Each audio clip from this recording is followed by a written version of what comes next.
Hi ಗೆಳೆಯರೇ, Ananthu BK education YouTube ಚಾನಲ್ಗೆ ತಮಗೆಲ್ಲರಿಗೂ ಆತ್ಮೀಯವಾದಂತಹ ಸ್ವಾಗತ. ಈ ಒಂದು ಕ್ಲಾಸಲ್ಲಿ ಜನವರಿ 25ರ JK today current affairs MCQ ಪ್ರಶ್ನೆಗಳನ್ನು ಕನ್ನಡದಲ್ಲಿ ನಾವು ನೋಡಲಿದ್ದೇವೆ. ಈ ಒಂದು ಕ್ಲಾಸ್ನ PDF ಏನಾದರೂ ಬೇಕೆಂದ್ರೆ ಅನಂತು BK ಎಜುಕೇಶನ್ ಅಂತ ಟೆಲಿಗ್ರಾಮ್ ಚಾನಲ್ ಇದೆ. ಈ ಟೆಲಿಗ್ರಾಮ್ ಚಾನಲ್ನಲ್ಲಿ ನೀವು PDF ಅನ್ನು ಡೌನ್ಲೋಡ್ ಮಾಡಿಕೊಳ್ಳಬಹುದು. ಈ ಒಂದು ಟೆಲಿಗ್ರಾಮ್ ಚಾನಲ್ನ ಲಿಂಕ್ ಅನ್ನು ಕೆಳಗಡೆ ಡಿಸ್ಕ್ರಿಪ್ಷನ್ ಬಾಕ್ಸ್ ಅಲ್ಲಿ ಕೊಡಲಾಗಿರುತ್ತದೆ, ಅಲ್ಲಿ ಹೋಗಿ ನೀವು ಡೌನ್ಲೋಡ್ ಮಾಡಿಕೊಳ್ಳಬಹುದು. ಬನ್ನಿ ಗೆಳೆಯರೆ, ಈ ದಿನದ ಪ್ರಶ್ನೆಗಳನ್ನು ನೋಡೋಣ. National advance surface to air missile system is jointly developed by the United States and with country. National advance surface to air missile system ಅನ್ನು ಯುನೈಟೆಡ್ ಸ್ಟೇಟ್ಸ್ ಮತ್ತು ಯಾವ ದೇಶ ಜಂಟಿಯಾಗಿ ಅಭಿವೃದ್ಧಿಪಡಿಸಿವೆ ಅಂತ ಕೇಳಿದಾರೆ. ಇದಕ್ಕೆ ಸರಿಯಾದಂತಹ ಉತ್ತರ ಆಪ್ಷನ್ ಬಿ, ನಾರ್ವೆ ಸರಿಯಾದಂತ ಉತ್ತರ. NASAMS ರೀಥಿಯಾನ್ ಮತ್ತು ಕಾಂಗ್ಸ್ಬರ್ಗ್ನಿಂದ ಮಧ್ಯಮ ಶ್ರೇಣಿ ವಾಯು ರಕ್ಷಣಾ ವ್ಯವಸ್ಥೆ ಇದಾಗಿದ್ದು, ಇದು ವಿವಿಧ ವೈಮಾನಿಕ ಬೆದರಿಕೆಗಳ ವಿರುದ್ಧ ರಕ್ಷಿಸುತ್ತದೆ ಮತ್ತು ಇತರ ರಕ್ಷಣಾ ವ್ಯವಸ್ಥೆಗಳೊಂದಿಗೆ ಸಂಯೋಜಿಸುವಂತದ್ದಾಗಿರ್ತದೆ. ಹೌದಾ? ಇನ್ನು next question, which cricket team has won the 2024-25 Vijay Hazare trophy? 2024-25ರ ವಿಜಯ್ ಹಜಾರೆ ಟ್ರೋಫಿಯನ್ನು ಯಾವ ಕ್ರಿಕೆಟ್ ತಂಡ ಗೆದ್ದಿದೆ? ಸರಿಯಾದಂತ ಉತ್ತರ ಆಪ್ಷನ್ ಎ, ಕರ್ನಾಟಕ ಸರಿಯಾದಂತ ಉತ್ತರ. ಕರ್ನಾಟಕ ಪುರುಷರ ಕ್ರಿಕೆಟ್ ತಂಡವು 5ನೇ ಬಾರಿಗೆ ವಿಜಯ್ ಹಜಾರೆ ಟ್ರೋಫಿಯನ್ನು ಗೆದ್ದುಕೊಂಡಿತು. ಇದು ಜನವರಿ 18ರಿಂದ 2025ರಂದು ನಡೆದ ಫೈನಲ್ ನಲ್ಲಿ ವಿದರ್ಭವನ್ನು 36 ರನ್ಗಳಿಂದ ಸೋಲಿಸುವುದರ ಮೂಲಕ ಪ್ರಶಸ್ತಿಯನ್ನು ಗೆದ್ದುಕೊಂಡಿತು. ಈ ಗೆಲುವು ದೇಶೀಯ ಕ್ರೀಡೆಯಲ್ಲಿ 5 ವರ್ಷಗಳ ಪ್ರಶಸ್ತಿ ಬರವನ್ನು ಕೊನೆಗಳಿಸಿತು. ಹೌದಾ? ಇನ್ನು next question, which organisation developed the Pralay missile? Pralay ಕ್ಷಿಪಣಿಯನ್ನ ಯಾವ ಸಂಸ್ಥೆಯು ಅಭಿವೃದ್ಧಿಪಡಿಸಿದೆ? ಸರಿಯಾದಂತ ಉತ್ತರ ಆಪ್ಷನ್ ಬಿ, ರಕ್ಷಣಾ ಸಂಶೋಧನೆ ಮತ್ತು ಅಭಿವೃದ್ಧಿ ಸಂಸ್ಥೆ DRDO. ಪ್ರಳಯ ಕ್ಷಿಪಣಿ ಭಾರತದ ಮೊದಲ ಯುದ್ಧ ತಂತ್ರದ ಅರೆ ಬ್ಯಾಲಿಸ್ಟಿಕ್ ಕ್ಷಿಪಣಿಯಾಗಿದೆ. ಇದು 150ರಿಂದ 500 ಕಿಲೋಮೀಟರ್ ವ್ಯಾಪ್ತಿಯನ್ನು ಹೊಂದಿದೆ ಮತ್ತು 350ರಿಂದ 700 kg ಇಳಿತಲೆಯನ್ನು ಸಾಗಿಸಬಲ್ಲದು. DRDO ಅಭಿವೃದ್ಧಿಪಡಿಸಿದ ಇದನ್ನ ಸೇನೆಯ ಯುದ್ಧ ತಂತ್ರದ ಅಗತ್ಯಗಳಿಗಾಗಿ ಗಣರಾಜ್ಯೋತ್ಸವದ ಮೆರವಣಿಗೆಯಲ್ಲಿ ಪರೇಡ್ನಲ್ಲಿ ಇದನ್ನು ಪ್ರದರ್ಶಿಸಲಾಗ್ತದೆ. ಹೌದಾ? Next question, Precious Port City which was seen in the news is located in which country? ಸುದ್ದಿಯಲ್ಲಿ ಕಾಣಿಸಿಕೊಂಡಂತಹ ಪೀರಿಯಸ್ ಬಂದರವು ನಗರವು ಯಾವ ದೇಶದಲ್ಲಿದೆ? ಇದಕ್ಕೆ ಸರಿಯಾದಂತ ಉತ್ತರ ಆಪ್ಷನ್ ಎ, ಗ್ರೀಸ್ ದೇಶದಲ್ಲಿ ಇರುವಂತದ್ದು. ಇಸ್ರೇಲ್ ಮತ್ತು ಹಮಾಸ್ ಕದನದ ವಿರಾಮದ ನಂತರ ಜೋ ಬಿಡೆನ್ ಭಾರತದ ಮಧ್ಯಪ್ರಾಚ್ಯ ಯುರೋಪ್ ಆರ್ಥಿಕ ಕಾರಿಡಾರ್ ಅನ್ನು ಹೇಳುವುದರ ಮೊತ್ತಕ್ಕೆ ಇದು ಹೇಳುವಂತದ್ದು. 2023ರ G20 ನಲ್ಲಿ ಪ್ರಾರಂಭಿಸಲಾದಂತಹ IMEC ಭಾರತ, ಅರೇಬಿಯನ್ ಪೆನ್ಸುಲಾ, ಮೆಡಿಟೇರಿಯನ್ ಮತ್ತು ಯುರೋಪಿನ ನಡುವೆ ವ್ಯಾಪಾರವನ್ನು ಹೆಚ್ಚಿಸುವ ಗುರಿಯನ್ನು ಇದು ಹೊಂದಿರುವಂತದ್ದು. ಕಾರಿಡಾರ್ ಮುಂಬೈನಿಂದ UAEಗೆ ಹಡಗು ಮಾರ್ಗಗಳನ್ನು ಮತ್ತು ಹೈಫಾ ಪಿರಾಯಸ್ ಬಂದರಿನ ಮೂಲಕ UAEಯಿಂದ ಯುರೋಪಿಗೆ ರೈಲು ಸಂಪರ್ಕಗಳನ್ನು ಒಳಗೊಂಡಿರುತ್ತದೆ. Next question, ಯಾಜ್ for commerce and industry ministry, what is the position of Indian in terms of global coffee production? ವಾಣಿಜ್ಯ ಮತ್ತು ಕೈಗಾರಿಕಾ ಸಚಿವಾಲಯದ ಪ್ರಕಾರ ಜಾಗತಿಕ ಕಾಫಿ ಉತ್ಪಾದನೆಯಲ್ಲಿ ಭಾರತದ ಸ್ಥಾನವೇನು?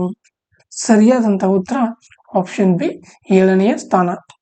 ಭಾರತವು 7ನೇ ಅತಿ ದೊಡ್ಡ ಕಾಫಿ ಉತ್ಪಾದಕ ರಾಷ್ಟ್ರವಾಗಿದ್ದು, ಕಳೆದ ಹಣಕಾಸು ವರ್ಷದಲ್ಲಿ ರಫ್ತು $1.29 ಬಿಲಿಯನ್ ಆಗಿದ್ದು, 2020 ಮತ್ತು 2021ರಲ್ಲಿ $719 ಮಿಲಿಯನ್ ಆಗಿತ್ತು. ಈ ತಿಂಗಳ ಮೊದಲಾರ್ಧದಲ್ಲಿ ಭಾರತವು 9,300 ಟನ್ಗಳಿಗಿಂತ ಹೆಚ್ಚು ಕಾಫಿಯನ್ನು ರಫ್ತು ಮಾಡಿದೆ.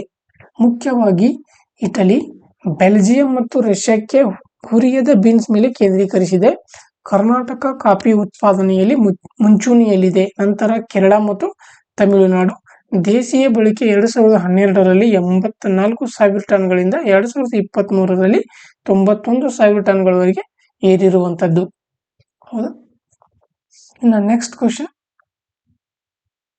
PM Swanidhi scheme is launched by which ministry?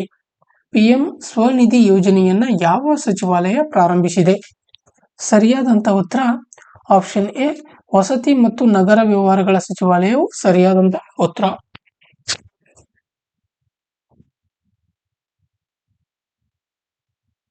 JMC ಆಯುಕ್ತರು ಜಮ್ಮು ಮತ್ತು ಕಾಶ್ಮೀರದ ಬೀದಿ ವ್ಯಾಪಾರಿಗಳಿಗೆ ಡೋಗ್ರಿ ಭಾಷೆಯ PM ಸ್ವನಿಧಿ ಫಲಕಗಳನ್ನು ನೀಡಿದರು.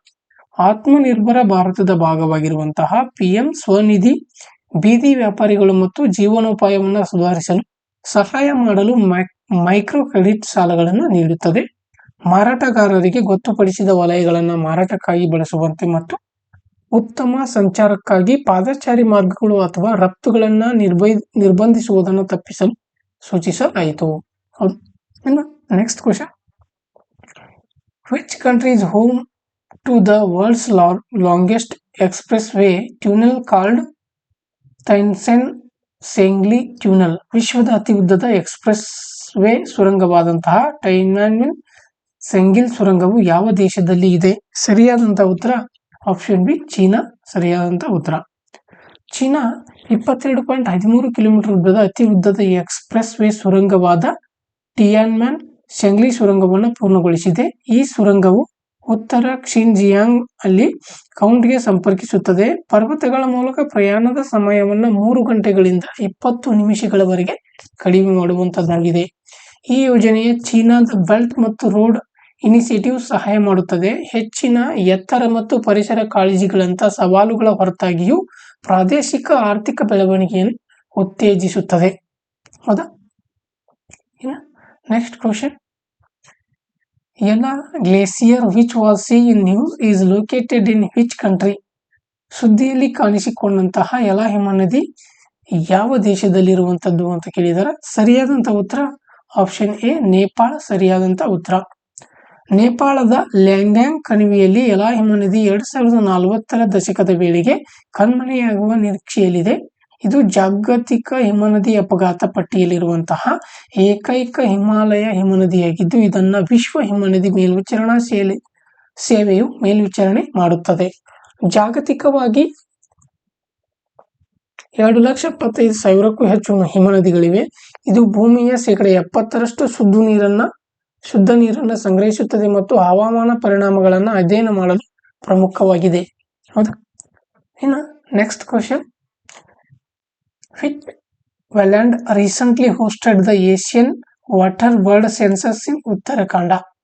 ಇತ್ತೀಚೆಗೆ ಉತ್ತರಾಖಂಡದಲ್ಲಿ ಏಷ್ಯನ್ ವಾಟರ್ ಬರ್ಡ್ ಜನಗಣತಿಯನ್ನ ಯಾವ ಭೂಪ್ರದೇಶವು ಆಯೋಜಿಸಿತ್ತು? ಸರಿಯಾದಂತ ಉತ್ತರ ಆಪ್ಷನ್ ಎ ಹಾಸನ್ ವೆಟ್ಲ್ಯಾಂಡ್ ಸರಿಯಾದಂತ ಉತ್ತರ. ಉತ್ತರಾಖಂಡದ ಡೆಹ್ರಾಡೂನ್ ನಲ್ಲಿರುವಂತಹ ಹಾಸನ್ ವೆಟ್ಲ್ಯಾಂಡ್ ಜನವರಿ 2025ರಲ್ಲಿ ಏಷ್ಯನ್ ವಾಟರ್ ಬರ್ಡ್ ಜನಗಣತಿ ಆಯೋಜಿಸಿತ್ತು. ಅಂತಾರಾಷ್ಟ್ರೀಯ ವಾಟರ್ ಬರ್ಡ್ ಜನಗಣತಿಯು IWCಯ ಭಾಗವಾಗಿ 117 ಜಾತಿಗಳಿಂದ 5,225 ಪಕ್ಷಿಗಳನ್ನ ಜನಗಣತಿ ದಾಖಲಿಸಿದೆ.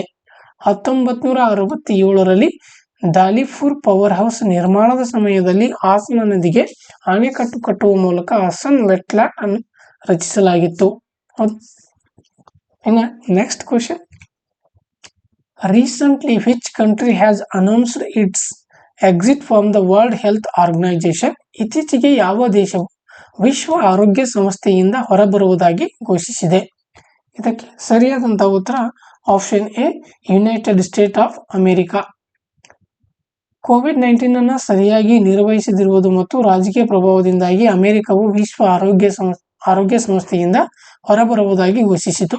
ಅಧ್ಯಕ್ಷ ಟ್ರಂಪ್ WHO ಅನ್ಯಾಯದ ಪಾವತಿಗಳಿಗಾಗಿ ಟೀಕಿಸಿದರು ಮತ್ತು ಅದು ಚೀನಾದಿಂದ ಪ್ರಭಾವಿತವಾಗಿದೆ ಎಂದು ಹೇಳಿಕೊಂಡರು. ಹಿಂತೆಗೆದುಕೊಳ್ಳುವಿಕೆಯು 12 ತಿಂಗಳನ್ನು ತೆಗೆದುಕೊಳ್ಳುತ್ತದೆ. ಇದು US ನಿಧಿಯನ್ನ ಕೊನೆಗೊಳಿಸುತ್ತದೆ. ಇದು WHO $6.8 ಬಿಲಿಯನ್ ಬಜೆಟ್ನ ಸುಮಾರು 18% ಆಗಿದೆ. ಹೌದಾ? ಇಂದಿನ ಕ್ಲಾಸ್ ಯಾರಿಗೆಲ್ಲ ಇಷ್ಟವಾಗಿದೆ ಲೈಕ್ ಮಾಡಿ, ಶೇರ್ ಮಾಡಿ ಮತ್ತು ಕಮೆಂಟ್ಸ್ ಮಾಡಿ ಅಂತ ಹೇಳ್ತಾ ಇಂದಿನ ಕ್ಲಾಸನ್ನು ಮುಗಿಸ್ತಾ ಇದ್ದೀನಿ. Thank you.